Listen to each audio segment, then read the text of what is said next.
바라시다. 주간 첫날 새벽 일찍이 그 여자들은 준비한 향료를 가지고 무덤으로 갔다. 그런데 그들이 보니 무덤에서 돌이 이미 굴러져 있었다. 그래서 안으로 들어가 보니 주 예수님의 시신이 없었다. 여자들이 그 일로 당황하고 있는데 눈부시게 차려입은 남자 둘이 그들에게 나타났다. 여자들이 두려워 얼굴을 땅으로 숙이자 두 남자가 그들에게 말하였다. 어찌하여 살아계신 분을 죽은 이들 가운데서 찾고 있느냐? 그분께서는 여기에 계시지 않는다. 되살아나셨다. 그분께서 갈릴리아에 계실 때 너희에게 무엇이라고 말씀하셨는지 기억해 보아라. 사람의 아들은 죄인들의 손에 넘겨져 십자가에 못 박히셨다가 사흘 만에 다시 살아나셔야 한다고 말씀하셨다. 아멘. 네.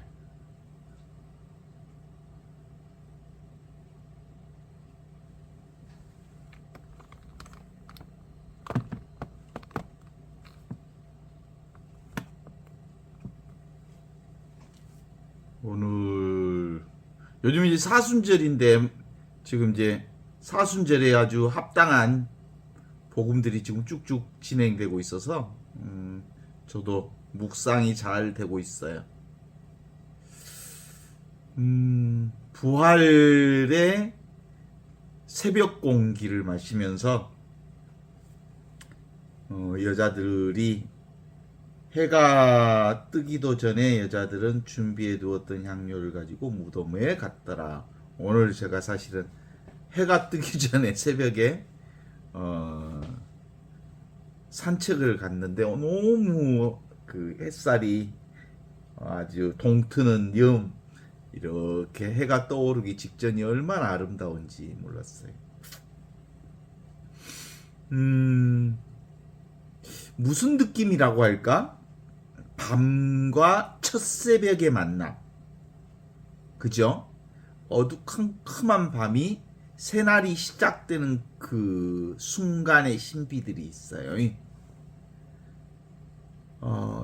지금 우리가 함께 공부하고 함께 신앙하는 것 중에 하나가 사실상 근데 그 경계 사이잖아요.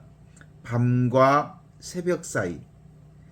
이게 죽음의 경계를 넘어선 생명의 아침을 드러내는 자리. 이게 이제 부활 생명에 대한 얘기를 하는 거예요, 사실. 그 얘기는 뒤집으면 무슨 말이냐면 밤과 낮, 죽음과 생명, 끝과 시작의 경계에 세상은 잠시 멈추는 것처럼 보이는 그 자리를 경험한 거예요. 땅은 차갑고 공기는 푸른 불빛으로 젖어 있는 그 새벽녘의 그 느낌. 여인들이 조용히 예수님의 죽음의 마무리를 하기 위해서 향료가 든 병을 들고 무덤으로 갔습니다. 마음이 아주 이제 절망적 상황을 안고 간 거잖아요. 그들의 발걸음은 무거웠지만 단호했습니다. 가야 할 곳은 차가운 돌무덤. 그러나 그 돌 뒤에서는 이미 세상의 논리로는 설명할 수 없는 일들이 일어나고 있습니다. 인류가 경험한 가장 보편적이면서도 절대적인 절망의 이름이 뭐냐면 우리 인간적인 관점에서 보면 죽음이에요.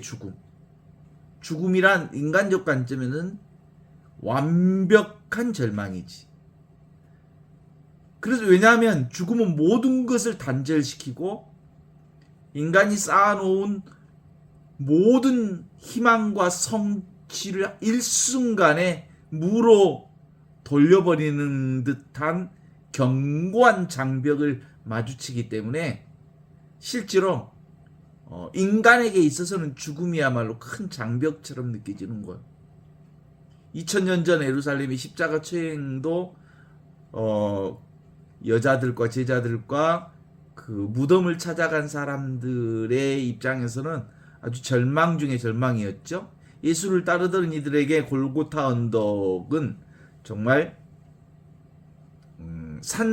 희망이 산산조각이 난 철저한 패배의 현장이라고 말할 수 있습니다.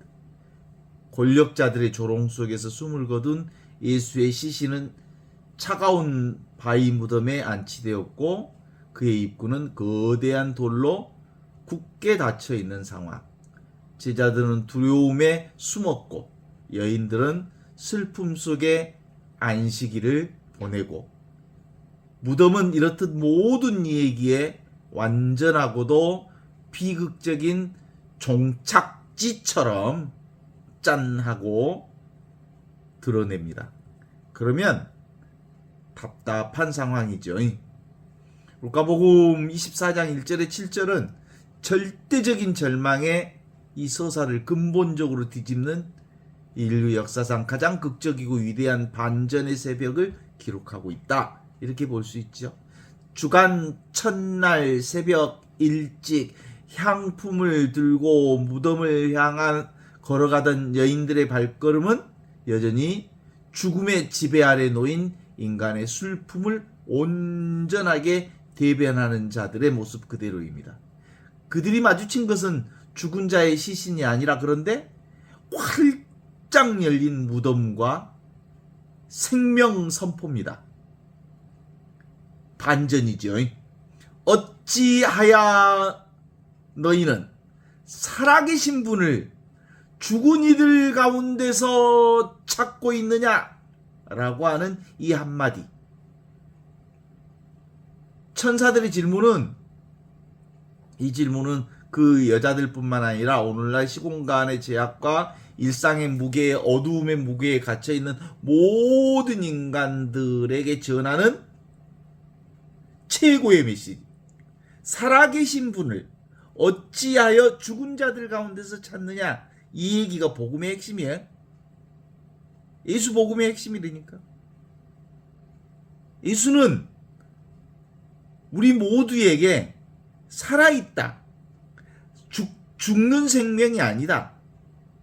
하느님의 생명은 늘 언제나 영원한 생명이다. 그런데 어찌하여 너희는 오고 가는 생명 속에서 하느님의 생명을 찾느냐? 이 얘기야. 하느님의 생명은 오지도 않고 가지도 않고 늘 본래 고요하고 본래 순수하고 본래 밝게 비추이는 살아있는 생명을 어찌하여 너희는 오고 가는 죽어가는 생명 속에서 찾느냐? 이 얘기를 한 거죠.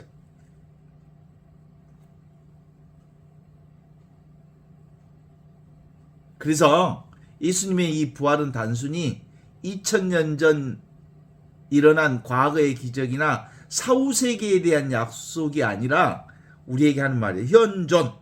현재 존재하는 이거. 이 선언이요. 현재 존재하는 이고 어찌하여 너희는 하느님의 생명을 죽어있는 자들 가운데서 오고 가는 생명 속에서 찾느냐? 눈에 보이는 생명 속에서 찾느냐? 원래부터 있는 생명을, 늘 있는 생명을, 늘 경험하는 생명을 말이야.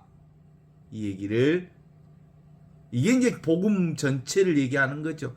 지금 여기 이 순간 우리의 호흡과 일상 속에 생생하게 살아 숨쉬는 하느님의 현존을 경험케 하는 우주적이고 실존적 선언.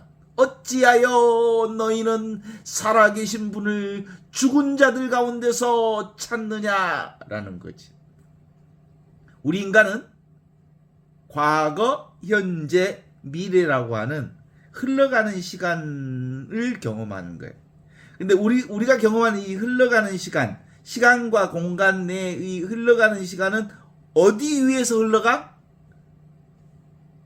하느님의 시간에서 흐르는 시간이야. 하느님의 시간은 늘 있고 항상 있고 언제나 있는 시간. 이게 카이로스, 매 순간순간 찰나찰나마다 있는 그런데 우리 인간의 생각으로 시간이 흐른다라는 착각을 하고 있을 뿐 실제로 그런 시간은 없어요. 인간의 생각으로 과거가 있고 현재가 있고 미래가 있다라고 이렇게 규정 짓는 시간이 인간 너희들이 만든 시간이다. 너희들이 구별한 시간이다. 너희들이 분별해내는 시간이다. 그런 건 없다. 오직 하느님의 시간만 있다. 이 하느님의 시간 안에 영원한 생명이 있는 거다. 그런데 어찌하여 너희들은 살아있는 지금 현존한 하느님의 이 생명을 너희들의 생각 속에서 죽어있는 생명 속에서 찾느냐 이렇게 얘기를 하는 거예요. 왜냐하면 루카복음 24장 1절 주간 첫날 저녁 일찍 그 여자들은 준비한 향료를 가지고 무덤으로 갔다라고 전하잖아요. 그 얘기는 뭐예요? 그들의 행위 전체를 통틀어서 죽은 무덤에서 예수를 확인하러 가는 거예요. 장례 절차의 마지막을 짓는. 그리고 그것이 전부인 줄 아는 거예요. 예수가 거기 죽음 속에 있는 줄 아는 거예요. 예수 생명은 무슨 생명? 오고 가는 생명이 아니고 늘 있는 생명. 내 생명은 죽은 생명이 아니고 뭐요? 늘 있는 생명. 영원한 생명. 그런 거죠. 그래서 여인들은 막달라 마리아, 헤로데의 청지기 구차스의 아내 요한나, 그리고 야고보의 어머니 마리아를 비롯해서 여러 명의 동행자가 있었어요. 그들이 이른 새벽부터 무거운 향료와 향유를 챙겨 무덤으로 향했다는 사실은 매우 중요한 심리를 담고 있습니다. 그들은 전혀 예수의 부활을 기대하지 않았습니다. 상상도 안 했습니다. 그들에게 예수는 그저 훌륭한 선생님이시자 억울하게 죽임을 당한 선지자였을 뿐, 죽음을 이기고 다시 살아난다는 사실, 영원한 생명을 지니신 분이라는 것을 몰랐습니다. 실제로는 예수가 평생 3년 동안 외쳤던 복음이 이 영원한 생명을 믿으라고 한 거야. 원래부터 퍼펙트하고 아무것도 부족함이 없는, 늘 있고 항상 있고 언제나 경험하는 이 생명을 믿으라고 얘기했고, 그 얘기를 아무리 했는데도 제자들도 못 알아먹고, 그리고 수많은 사람들이 그 말을 못 알아먹고, 지금 우리도 지금 3년 4년 5년째 이 얘기를 하는데도 못 알아먹잖아. 아직도 이 육신이 내 생명이라고 생각하잖아. 이 육신은 내 생명이 아니고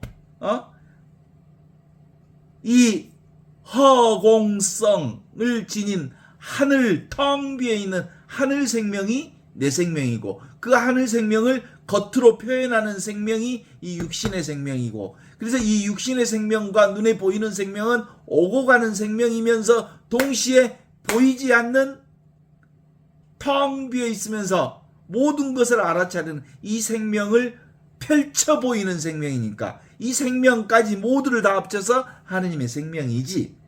그러나 이 생명은 오고 가는 생명이지만 예수의 본래 생명은, 우리의 본래 생명은, 우리의 본래 말씀이 사람이 되시어 우리 가운데 오신 이 로고스 생명은 늘 있는 생명인데, 요것을 3년 내내 얘기했는데도 뭔만 바보라?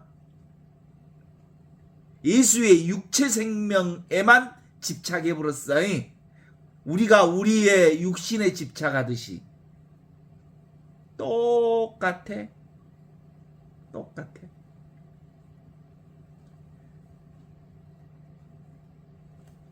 아리마테아 사람 요셉,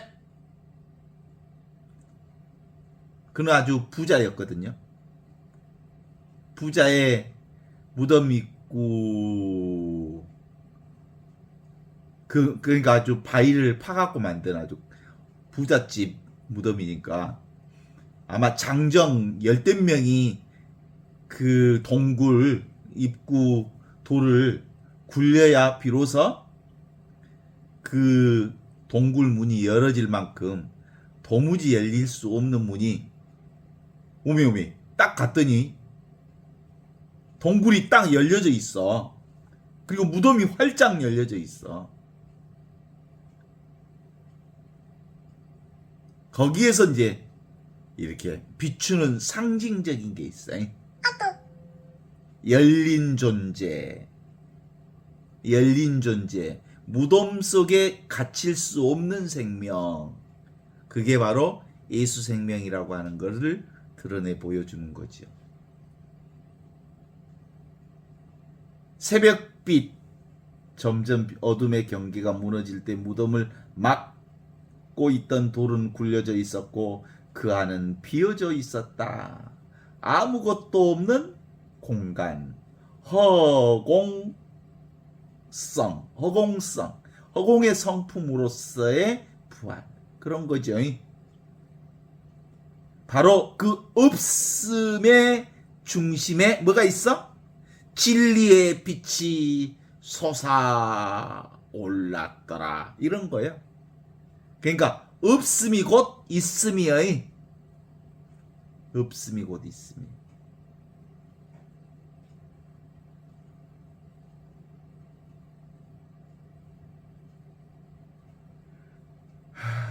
그분은 여기 계시지 않다. 그분은 살아나셨다. 이 메시지는 단순히 예수 부활이라고 하는 하나의 사건을 전하는 말이 아니. 그것은 존재 전체의 구조가 바뀌는 선언이에요. 존재의 패러다임 전체를 바꾸는 거예요.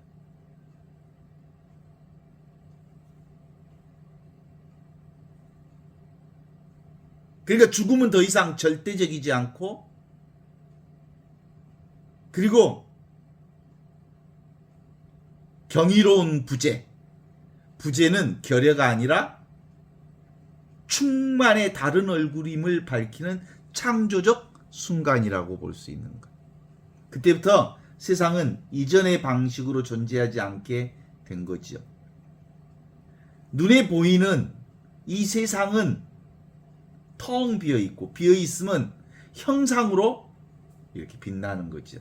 형태가 있는 모든 것은 사실상 덧없는 거고, 꿈과 같은 거고, 물거품과 같은 거고, 한 점 번개와 같은 그것이니, 사실은 현실의 진짜 속성을 제대로 보라. 그걸 보면 우리가 보고 만지고 느끼고 하는 모든 실체가 있는 듯하지만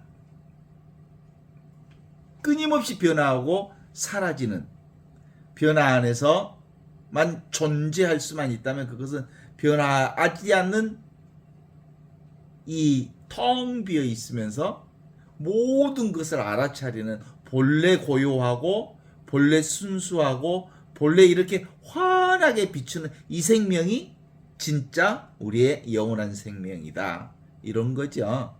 이 깨달음은 그 불교에서 보면 그가 똑같은 거야. 색이 곧 공이요, 공이 곧 색이라고 하는 선포예요.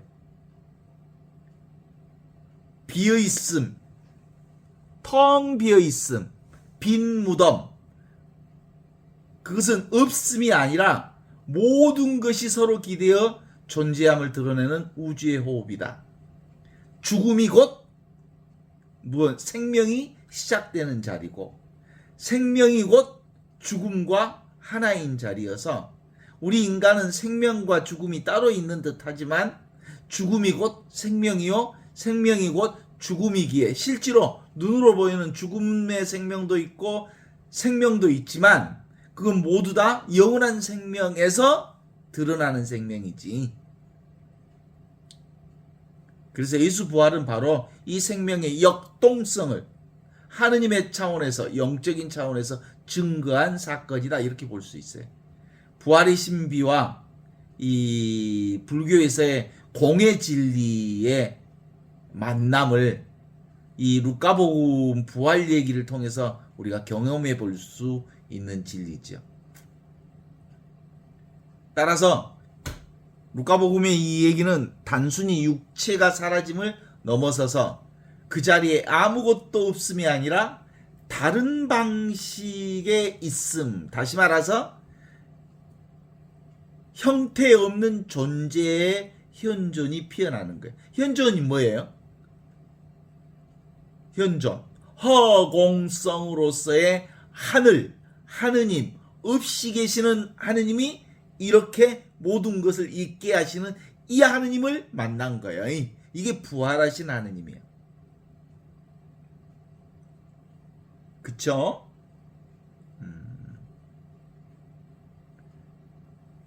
그래서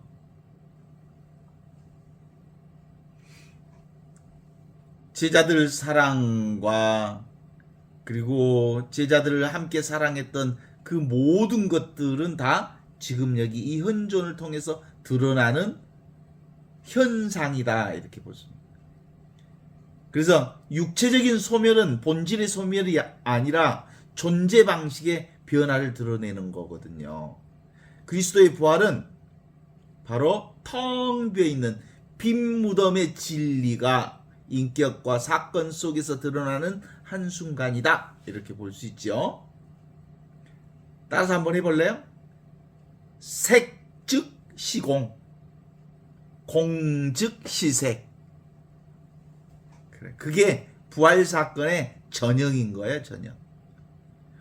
복음은 무덤이 비어 있음을 통해서 하느님의 존재가 경계 너머로 확장되어 있음을 보여주는 말씀입니다. 그러니까 둘 다 실체적 집착에서의 해방을 향한 진리를 말하고 있는 것이죠. 빈 무덤의 깨달음은 부활신앙은 서로 다른 언어처럼 보이지만 비어있기 때문에 충만하다 이 말이요. 비어있기 때문에 생명이 충만하다 이 말이에요. 따라서 모든 존재는 고정되어 있지 않다. 생명은 끊임없이 새로 태어나고 죽고 생명을 통해서 영원한 생명을 드러내고 있기에 진리는 언제나 지금 여기에 살아있다는 이 하느님, 지금 여기 이 흐름으로 계신다고 하는 것을 선언하는 이 얘기를 뭐라고 하냐면 어찌하여 너희는 살아있는 분을 죽은 자 가운데서 찾느냐. 이 물음은 단지 무덤 앞에 애인들에게만 던진 얘기가 아니에요. 이것은 우리 전부를 향해서 신앙인들 전체를 향해서 던지는 말씀입니다. 우리는 하느님을 너무 자주 죽은 개념 속에 생각 속에서 개념 속에서 찾습니다. 교리 속에 하느님 없어요. 그 교리에 글자만 있지 뭐가 하느님 있어. 교리에 제도적인 권위 속에 하느님 없어. 살아있어. 지금 이렇게 살아있는 게 하느님이지. 과거의 사건 속에 하느님 없어. 지금 있는 거지. 그래서 하느님은 그 어떤 고정된 장소에도 머무르지 않으신 분임을 선포하시는 말씀이라고 볼 수 있죠. 그분은 지금 이 순간 움직임, 생멸 변화, 숨결 속에 계신다는 이 선언이 바로 부활 선포입니다.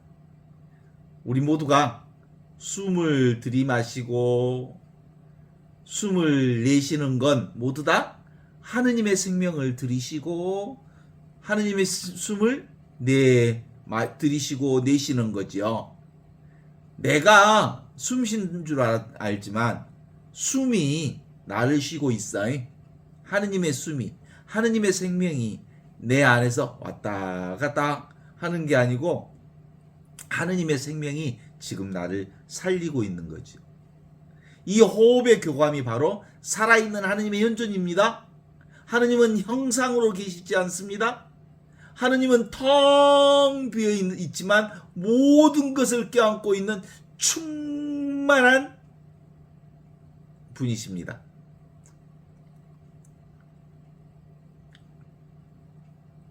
그래서 모든 만물을 드러내고 계시죠. 하느님이 있으니까 세상에 있지. 그죠? 텅 비어 있으면서 모든 것을 포함하고 있는. 그래서 빈무덤 사화라고 하는 건 그런 놀라운 경이로운 부재.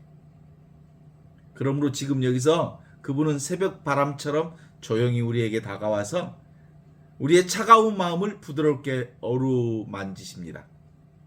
부활을 믿는다는 것에 새로운 의미, 부활을 믿는다는 것은 죽음 이후를 믿는다는 뜻이 아니라 뭐예요?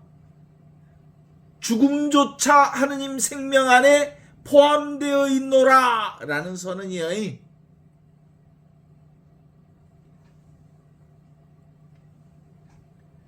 부활은 따로 떨어진 초자연적인 사건이 아니라 모든 생물이 매 순간 겪는 생멸 순환, 모든 존재가 비워지고 다시 태어나는 우주적 리듬 속에 드러나는 신비죠.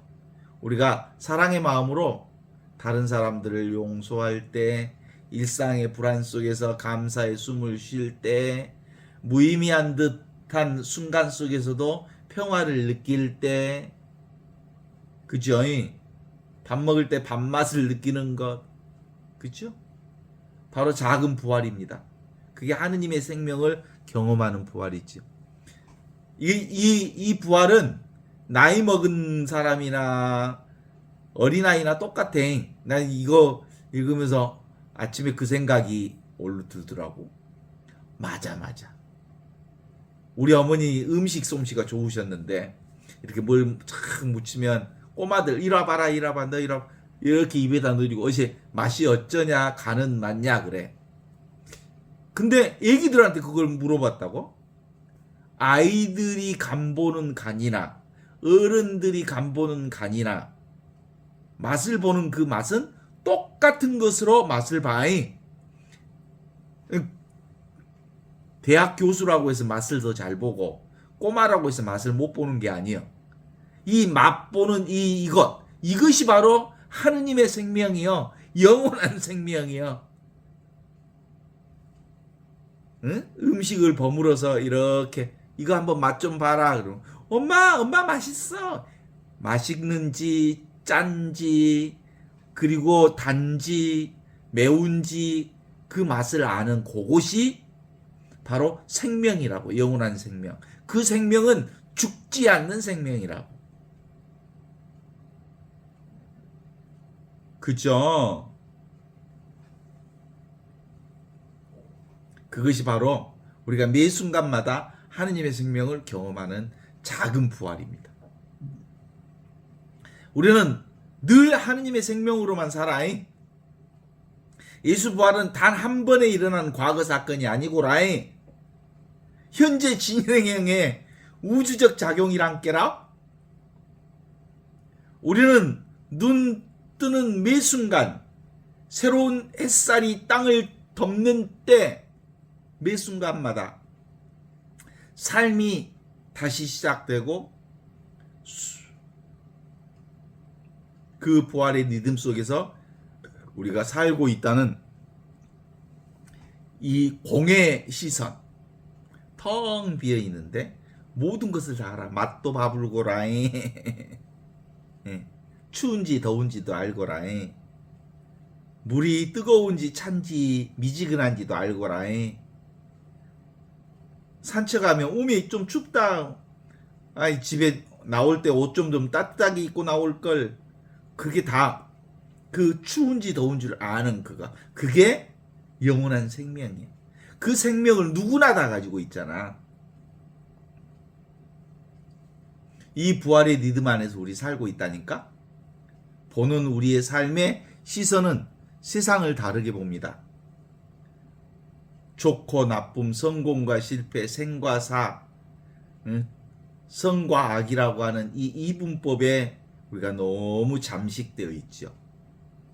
그런 것들은 모두 잠시 일어났다 사라지는 파도와 같은 것이지만 그 안에서 그것을 알아차리는 것은 늘 영원한 생명입니다. 영원한 결핍도 영원한 완성도 없습니다. 이 시선으로 보면 우리의 상실조차도 하나의 통과점이 사랑하는 사람의 이별, 실패의 고통, 병과 죽음의 그림자, 그 모든 것이 무가 아니라 새로운 생명의 모태입니다. 무덤이 부활의 문이었듯이 슬픔이 깨달음의 문이고요. 우리의 불행이 행복을 경험하는 문입니다. 우리의 고통이 비워졌을 때 그 빈자리에 사랑이 솟습니다. 텅 비어있는 빈 무덤의 자리에 하느님이 현존하십니다. 비움이 곧 충만이란께라. 우리가 하느님 앞에서 진정으로 제대로 서려면 가진 것 내려놔야 된다니까라. 소유와 집착을 내려놔야 하느님은 그 가득한 그릇 속에서가 아니라 텅 비어있는 그 빈 마음 속에서 하느님의 생명이 시작된다니까라. 그죠?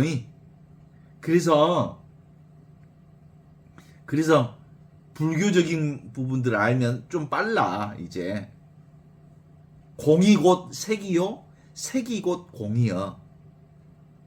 공 없이 색이 없고 색 없이 공이 없다 이 말이요. 그러니까 우리가 세상 없이 하느님 경험할 수 없어. 눈에 보이는 세상이 봄의 아름다운 싹들을 보면서 우메우메 하느님이 꿈틀꿈틀 여기서도 하느님 봄에는 정말 살아있음을 잘 느낄 수 있잖아요. 그죠? 왜 잘 느껴? 생명이 이렇게 움트는 것을 보이니까, 눈에 보이는 게 이렇게 살아 움직이는 게 보이니까 살아있는 하느님을 경험할 수 있지. 나를 경험할 수 있지. 살아있는 것 같아. 봄에 보면 죽어있는 나무처럼 보이는데 어이 살아있네 그런 거예요. 그래서 세상이 뭘 가르치는 거예요? 이 세상 전체가 보이지 않는 하느님을 가르치는 거고, 보이지 않는 하느님이 이 세상을 펼쳐낸 거예요. 그러니까 세상과 하느님은 똑같아. 둘이 아니야. 근데 우리는 하느님 따로 세상 따로. 요게 너무 습관화돼 있어. 그래서 집착 없는 마음이 곧 지혜라고, 그리스도교 용어로는 케노시스라고 그래. 케노시스, 비움. 그리스도의 자기 비움. 케노시스. 그분은 자신을 온전히 비우는 이 빈 무덤이 바로 하느님을 상징하는 거예요. 빈 무덤이라고 하는 것이 있는 게 아니고 텅 비어 있다는 것을 빈 무덤을 통해서 보여준 거란께. 빈 무덤을 얘기하는 게 아니고 텅 비어 있어 없이 계시는 하느님, 없는 데 있는 하느님, 이걸 빈 무덤을 통해서 드러낸 거란께. 그래서 필리피서에서 그렇게 얘기하잖아. 하느님께서는 당신의 신적 지위를 내려놓고 인간이 되시어 오셨고 인간으로서 죽음을 받아들였기에 그 안에 모든 생명이 완성되었더라 라는 점에 있어서 예수님의 이 빈 무덤은 바로 그 케노시스, 비움의 완결점이다. 이렇게 자신을 완전히 비우셨기에 하느님의 그 충만함이 시작되셨고, 그 뭔가 하느님의 비웠기 때문에 충만한 게 아니라 비움 이퀄 충만이야. 충만함은 곧 그 안에 뭐가 들어있어? 비움이 들어있어. 내가 생명으로 충만하다는 것은 비어있는 하느님을 통해서 드러난 충만함이에요. 그분은 이제 어느 한 곳에 머무르지 않고 모든 존재 안에서 새로운 생명으로 드러나십니다. 지금 여기가 바로 영원한, 그리고 시간의 관점에서 부활은 과거의 사건처럼 보이지만 성경은 영원한 시간 밖이 아니라 지금 이 순간 안에 온전히 하느님이 살아계시다는 것을 드러내 보여주시는 선언이 있어. 임마누엘 하느님, 하느님이 우리와 함께 계시다. 이게 바로 부활 하느님의 부활 하느님. 그러니까 임마누엘 하느님 따로 있고 부활 하느님 따로 있고, 그리고 또 성탄 하느님 따로 있고 십자가 하느님 따로 있고, 그런 게 아니야. 그죠? 이 한 하느님 속에 온갖 것들의 변화의 형태로 하느님이 드러나는 거예요. 그래서 현재적 존재의 신비, 그게 부활 신비야. 텅 빈 빈 무덤의 신비. 하느님은 우리한테 오지 않아. 오고 가지 않는 분이니까 올 수가 없어. 이미 와 계시니까. 우리로부터 떠나지도 않아. 오지도 가지도 않으니까 늘 있어. 그러니까 인간의 생각은 하느님이 나한테 오십시오. 주님 내게 오십시오. 야, 네가 말 안 해도 있다. 그죠? 그래서 경이로운 부재. 하느님 없는 것 같아. 그런데 너무나도 분명하게 계셔. 왜냐하면 나하고 완벽하게 하나이기 때문에 있는지 없는지 몰라. 나이기 때문에 내가 따로 내가 있다고 말할 수가 없는 거예요. 하느님이 멀리 있다고 느끼는 것은 그분이 없는 것이 아니라 우리 자아가 너무 하느님으로 꽉 차 있어서 그분의 자리를 내어주지 않기 때문이죠. 고요히 머물고 잠시 생각을 멈추고 다시 들이마시는 우리의 숨결 속에 함께 계십니다. 따라서 부활 신비의 이 놀라운 하느님의 충만은 절대 교리로서는 하느님 몰라잉. 글자에 없으니까. 그래서 체험되고 확인되고 실감되는 게 부활신앙이에요. 부활과 창조가 하나로 만나는 자리가 바로, 부활과 창조는 서로 다른 두 사건이 아니라 늘 부활이 곧 창조요, 창조가 곧 부활인 거예요. 부활은 다른 말로 얘기하면 뭐예요? 새로운 창조지요. 우주는 매 순간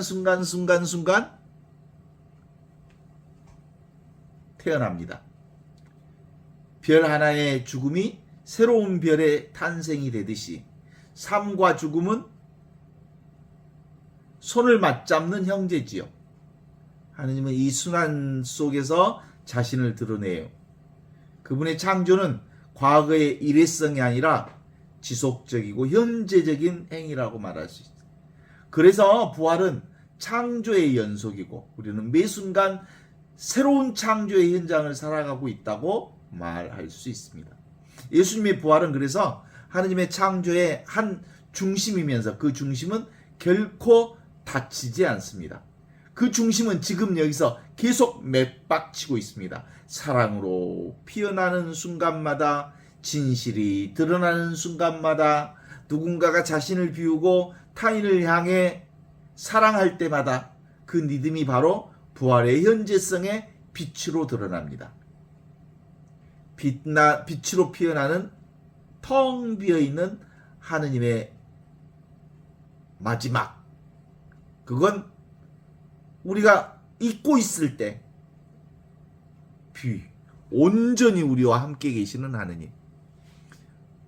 부활의 하느님은 형태의 하느님이 아니고 빛의 하느님입니다.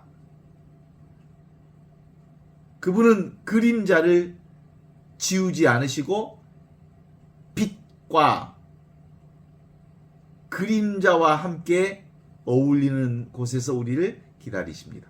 그분은 절대 중심이 아니라 관계와 비움, 사랑의 흐름 속에서 늘 자신을 드러낸다고 말할 수 있습니다. 부활하신 하느님은 말씀이 아니라 호흡이고 이념이 아니라 지금 이렇게 살아있는 현존이고 과거의 얘기가 아니라 지금 숨쉬는 생명 자체라고 말할 수 있죠. 색즉 시공, 공즉 시색 이렇게 얘기하면 다 끝나버려. 이 세상이 곧 하느님이고 하느님이 이 세상이다. 형태는 텅 비어있고 비어있는 것은 모든 형태를 낳는다. 부활은 이 진리의 그리스도교적인 온전한 현현입니다. 그리스도는 텅 비어있는 충만한 빛으로 세상 속에 이렇게 늘 살아 계십니다. 그분은 무덤을 떠나셨고 돌을 굴러내셨고 이제는 우리 마음 안에 들어오셨고 그분은 죽은 이들 가운데 계시지 않으면서 그분은 지금 여기 이렇게 살아나셨습니다. 그분은 지금 여기 이 순간 숨쉬는 우리 안에서 빛처럼 사랑처럼 공처럼 늘 이렇게 살아 계시지요. 이 깨어있는 마음, 부활하는 마음을 통해서 세상에 온갖 펼쳐지는 마음들을 우리가 경험할 수 있지 않습니까? 그래서 이걸 부활하는 마음을 무슨 마을? 열린 자각이라고